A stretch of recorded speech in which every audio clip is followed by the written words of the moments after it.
tokomi wapi ya ndeko Eliezer mbote mopanzi sango. bon question na biso ya liboso ezali kotuna apropos ya bokangami ya ndeko Eliezer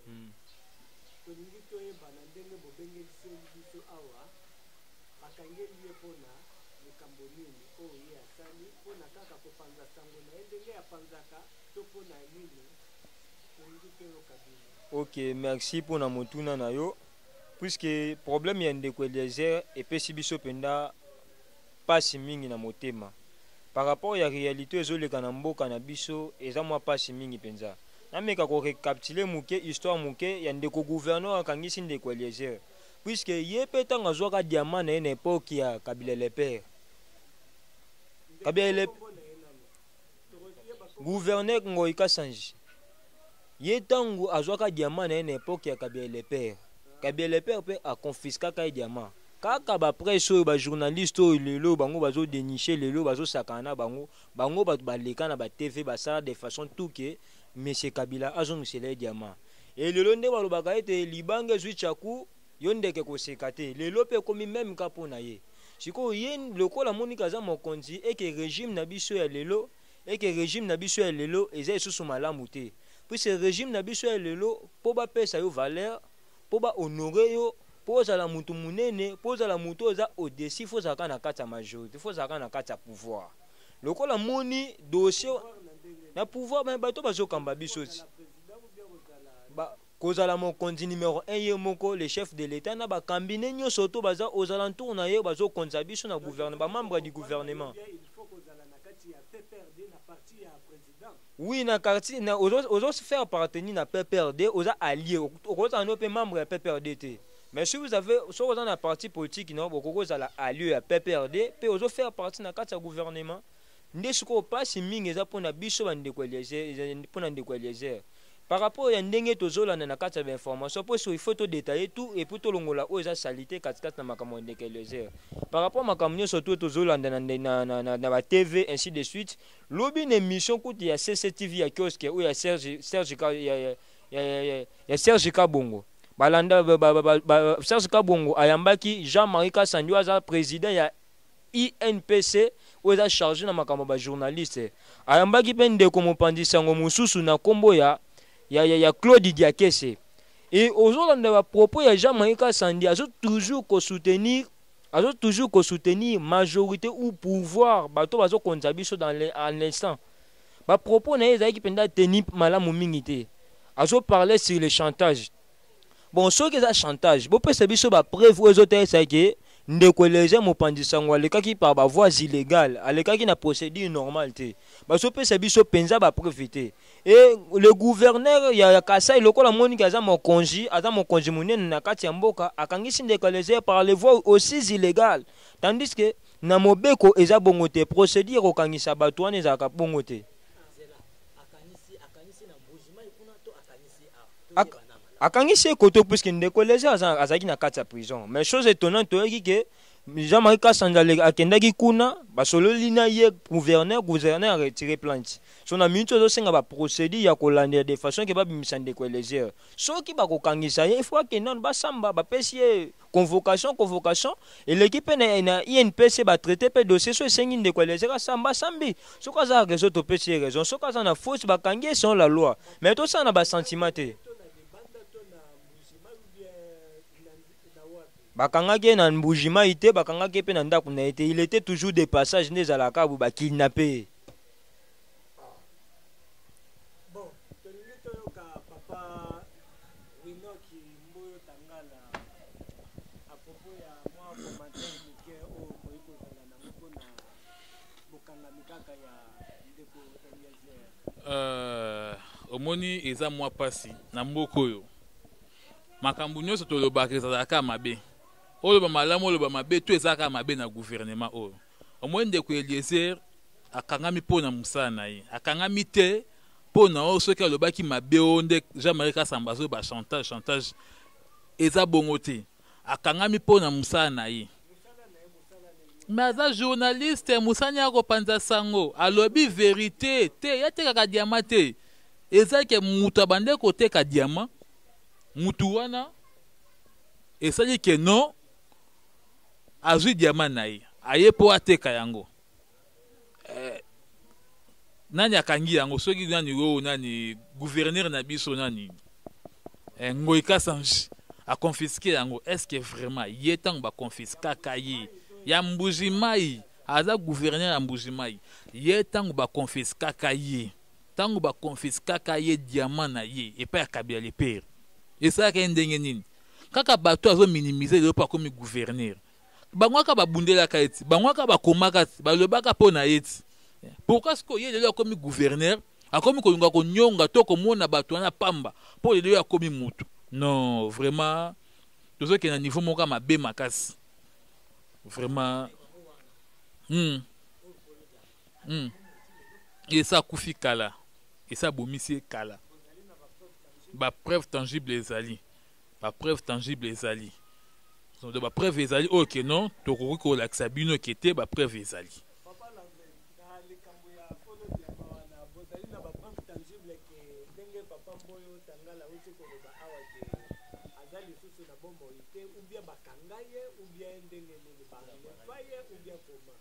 Na likambo ya ndeko ya Kolo Diamant, na likambo ya ndeko ya Kolo Diamant, famille ya ndeko ya Kolo Diamant eza musika te, eza ni na poto ni wapi, eza kaka na Kinshasa pe na komini ya Lemba. Nde batali ba oyo baza na capacité ya kopanza sango par rapport ya likambo wana bamoni ke bapesa ngona ndeko Eliezer, nde bapesa ngona ndeko Eliezer, et puis famille wana e perdre ndeko na bango oyo aza jeune. Bazo publier même ba photo na ba TV. Eza likambo ko bomba te eza son te famille ne vandaka na Lemba. Oyo mutu nyoso to ya yebi. Sika papa to koti na question ya mibale na nina tuna. A propos ya makambo oyo to uti koloba justice na biso ezali koloba nini to bazali kosala nini pona mai oyo nyoso to uti koloba ya bokangami ya ndeko Eliezer na makambo ya Kolo Diamant azali komona na te. Justice na biso, est-ce que ici éprouvé quelque chose na étendue ou bien ndenge? Justice na biso koloba ke ndeko Kolo Diamant azali komona na te ezali penda trop dire.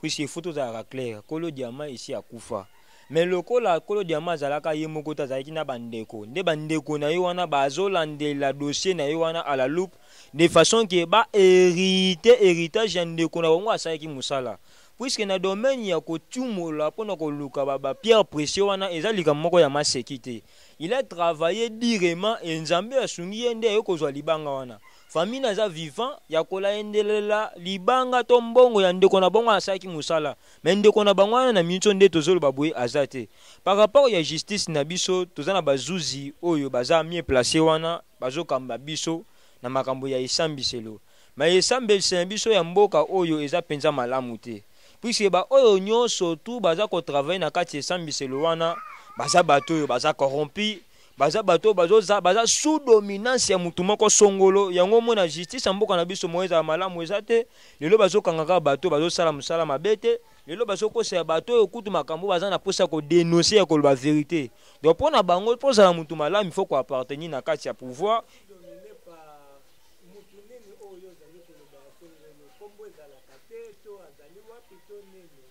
Par rapport ya makambo wana toza batu toyebi ndenge makambo mboka na biso zo se passer. J'espère que yo yebi oninga na zoloba. Mutu azokamba mboka na biso nde wana. Pour lelo komi soko lobi vérité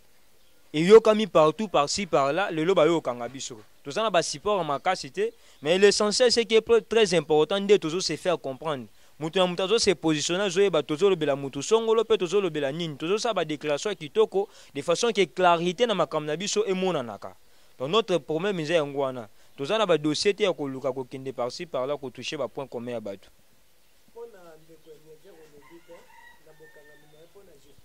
OK, pona bokangami ya ndeko Eliezer to monaki ba journaliste belé ba lekaki na TV ba Serge Ka Bongo ainsi de suite. Ba meke ba leki na TV ba lobby ete pona justice ya ba meke ba kende ko sola na bato baza na dossier ba zuzo baza na dossier ndeko Eliezer. Ba yebisaki bango nini? Et que makambo wana bino botalaka ndenge biso toza ko kambela yango o biso to koloba yango bino bokosala bango ba secrétaire toujours na niveau wana. Mais par rapport ya ndeko Eliezer lobby o eleki Jean-Marie Kassanji alekaki na mission Jean-Marie Kassamba alekaki na émission ya kiosque ezalaka na CCTV alekaki na ndeko mosusu mopanzi sango mpe kaka komone Claude Diakese ameki mpe kolobela yango ete basi basololaki na gouverneur a retiré déjà plainte siko oyo etikali ya motuya procédure ya malonga oyo etikali na minute oyo eza ke balanda procédure de façon ke ndeko Eliezer abima na kati ya prison lokola basoli dans le miable toyebi te soro nango ekozala ndenge nini. Soki ba retirer plainte ningo la ba libérer mutu te puisque makambo ya l'état ezaka na ba procédure na molongo a retirer plainte siko ye mutu a retirer plainte lokwa ye mutu akende ko pesa plainte wana il faut siko akleka na ba molongo mususu wana etikali kotesa ke mutu oyo nga na kangisaki pona likambo songolo na longoli plainte na ye ye pe faut ça nina za la libérer le gouverneur ye wana penza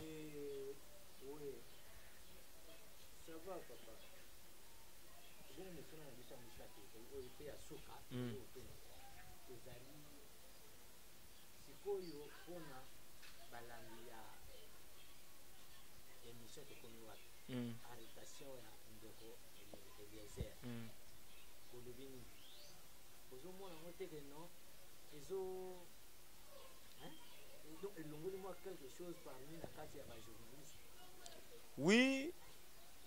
likambo lobeze ya mutuya puisque balobaka soki oza na ndeko ekobungisi ndeko lelo to ndeko ake musika ezaka difficile mpona koremplacer mutu mususu a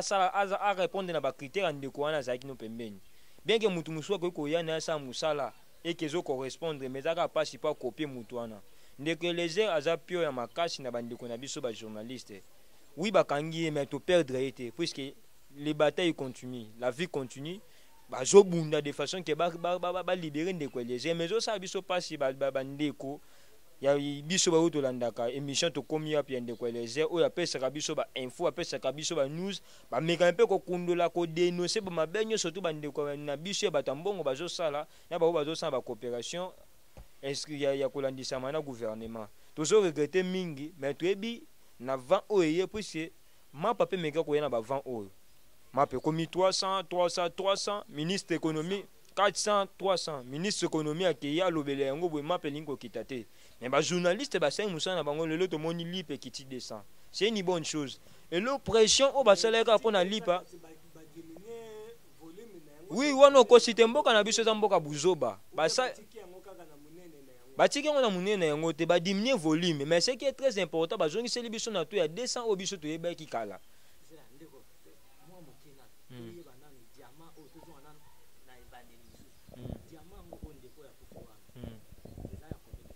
diamant oyo ndeko akufelaki eza ya 35 kara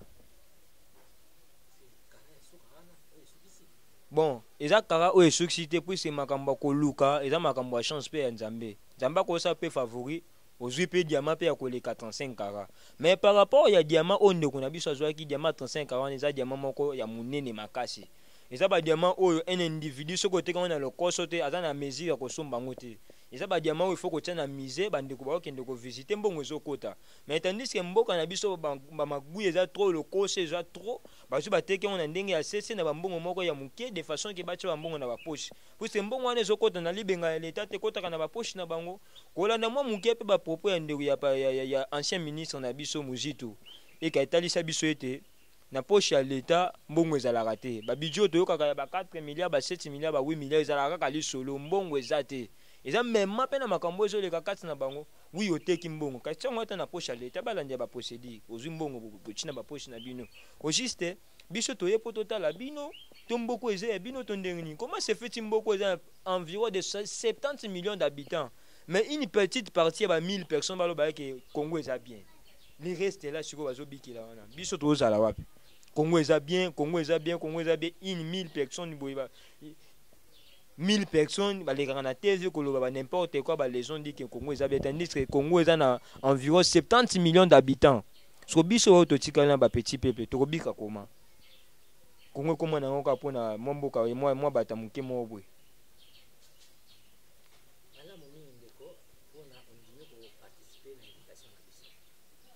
Ok, merci na sepeli penza na émission na bino parce que j'ai émission oyo aidé pe bande ko na biso mingi baza na libanda ya mboka pezo sala ete biso pe to sala exposer bande ko na biso ba comprendre des sentiments to souci ni za kata mitema na biso po na mboka o vraiment apport on a bango pe ya libanda sunga ka biso penza mingi ba lembate ba continuer toujours ko sa makambo ba sa de façon que réveiller pe conscience ya ba konzo ba konza ka biso na ba organisation internationale ba konzo pe za katikati na biso puis c'est moi mouvement na bango pe zo sala ete ba konza na biso ba kotambola pe mwana bobangi makambo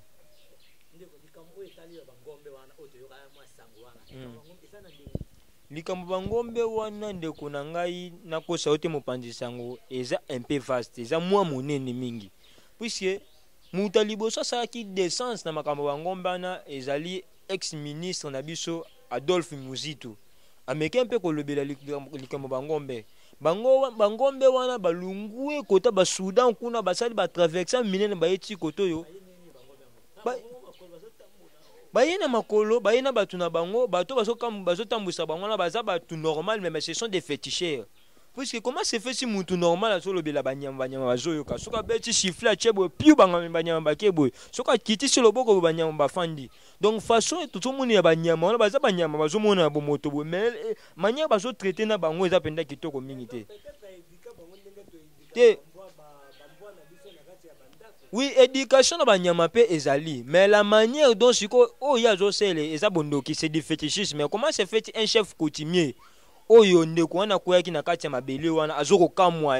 la manière dont mutu wana aza koexercer makambo c'est que bondoki ya chef ya mutu wana elekeli bondoki ya chef coutumier kaka ye chef coutumier wana mutu toyokaki apesaki atekelaki bango ipareti na mwa kelke ngombe bapesaki atekeli ye mwa mabele oyo ye afandaki na bango. Merci pour na mutuna na mopanzi sango eza penda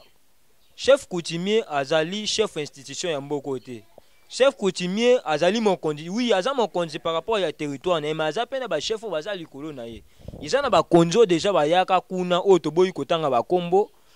ba bokoli bangombe na bapesa ba 3 ngombe bapesa ba 4 ngombe to le monde même na ba TV bango bazolo ba ete bazosomba ba mabele bazosomba makambo belé na ngombe moko ndeti mabelo bazwaki wana poske ba héberger bangombe na bango bapufutaki droit ya ngombe moko bakonzi wana bazwi bangombe bakena bandako na bango siko lokwa bango pe baza bakonzi ya ba chef coutumier nde chef coutumier aza likambo kosala te fois désobéir na mobeko nde omoni chef coutumier à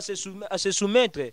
a obéir s'il vous plaît a obéir na mobeko nde omoni chef coutumier à se soumettre bapesi pe ngombe na ye comme étant mokonzi ya mabele azwi ngombe nde bangombe na bazokobika katikati kuna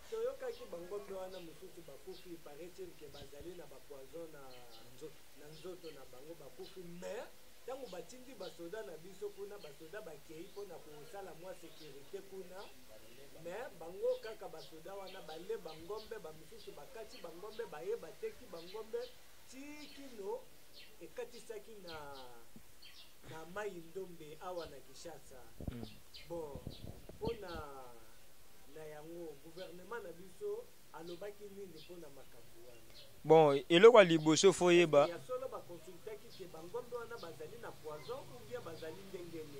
koloba ete koconsulte kotala soki bangombe wana baza vaccine to baza na bamaladi eza mpenza mpasi mingi na mboka na biso puisque mboka na biso eza malamu mingi kotraite makambo mabe mpona bien na bango mais eza mabe mingi kotraite makambo malamu mpona avantage ya population kotraite bangombe kolandela bango mboka na biso mpenza esalaki mosala nango comme il faut te na lolenge elongo bani te na lolenge esengeli te bon soki peut-être basoda bakendaki kuna eke bamoni bangombe bakufi babomi bango puisque mutu aza na nzala mutu aza na pasi atalaka mpenza te eloko nini eza pembeni na ye mpona kose soutenir bango bajuge bon ya kolia to ya koloba ndenge nini puisque bavideo mpe baimage boye emonani mpe te soki bangombe wana basoldat bazali kolia bongo mais tozoyoka mpe barimere ezotambola eke makambo ngo ezoleka bongo neso mboka na biso mingi tozokomipesa trop na balégion di oyo eza kotambolama par rapport ya bakonzi na biso ya mboka eza mpasi omona mokonzi ya mboka na biso aloba vérité na TV.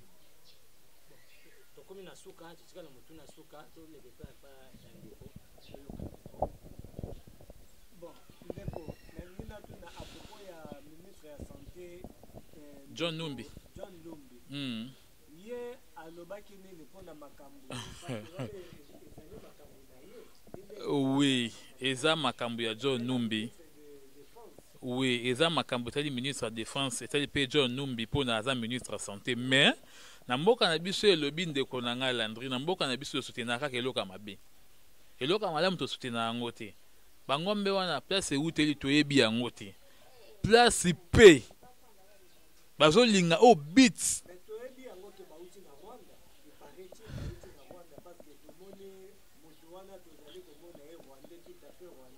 Oui, vous avez raison. Ils ont vraiment la raison. Et outil Rwanda. Mais si vous bits nango awa na RDC ko sa nini. Po biso moko na este to na bangombe ya ebele.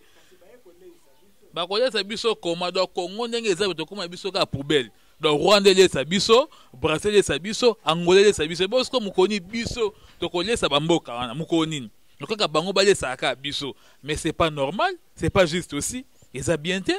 hein? John Numbi, hein? Moussa nani oh nani ministre na biso nani ya oh ya santé nani, hein? Moussa nani bangombe fanye yenye mtape sa biso précision eza ma beto eza ya malamu yenye mtape apesa sa biso précision ya bien apesa sa biso précision ti aloba pe lo côté jusqu'à présent et un député mon côté ministre mon côté au baloba donc eza mutu est-ce que biso na Congo to za ministre de défense na habité hein? Na habité ce bazala. Ministre de défense vraiment na habité ça peut être à santé wana. Hein? Ba numbi wana soit des gens qui ba baza batu moko boye ba coopérant ba yokutanga na pouvoir moko boye ezanga nango mutuna makolo ba tseka mbamo kazwa ministre de santé. Alors quand la chance loko na gouvernement ya Kabila chance loko pamba yo de bon papa wemba chance loko pamba donc awa soko le bika ma bepo na opposition Kabila yoki yo ba bendio vanda wana zo oyo vanda wana tina suka ngope banumbi wana banumbi wana hein banumbi voir même ba généreux belé toi na bangwa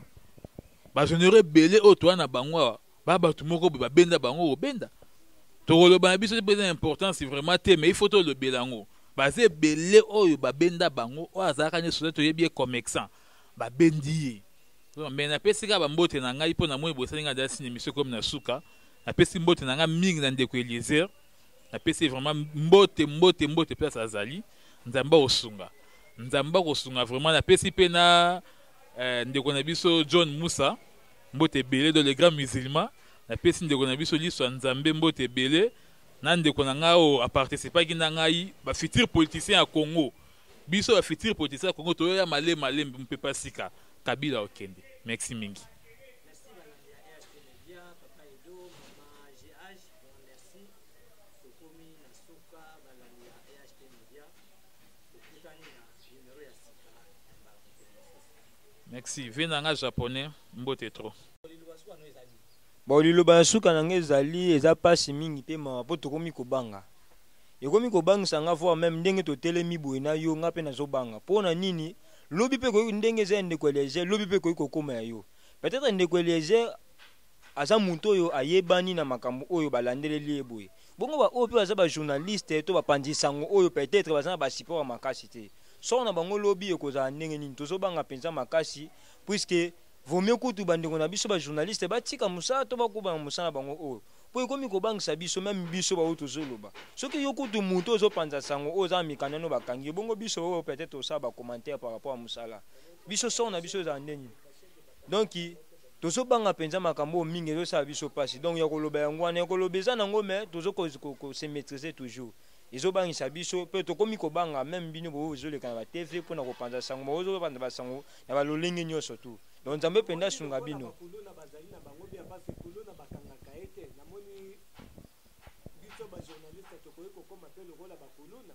te bino boza bapandisa ngo botangi boza mayele bozosa makambo na bino na lolenge mikande sengeleli boza différent na batu wana